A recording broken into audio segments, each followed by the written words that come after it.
Ki kubor ki babnya, Menteri Rang Bak Kejelau kan rat ki sangmau lo ang bak multi-purpose indoor stadium Hamadan Polo kan salong ke stadium ke bahaya du ak than stay lam mingi adalah dap ban snaya ka. Ya kan e usang mau lo ang ha jing le jurib jong u ya kan ke jing sna pan he bat bahaya ke JN Sports Complex ke indoor stadium bat ke first ground Polo ne ke singi.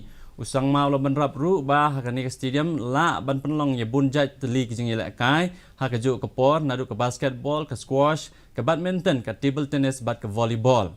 Kat kum ke jing so jong u ke jing tray kalaya chat da ke bong ru baladap bantai ye kipaya ha kini kendiat singi baladap wala ke kam kandang simpor ban pendap Henry usngo kermen usung kemen halor ke jing ya jong ke jing tray ha kini ke madan. Indoor stadium that is coming up, a multi-purpose indoor stadium, which when completed will be the largest multi-purpose indoor stadium in the entire Northeast region.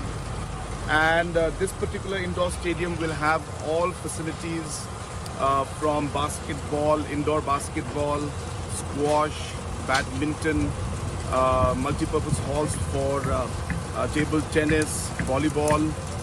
So all different kind of activities will be possible here. Unong elam keseng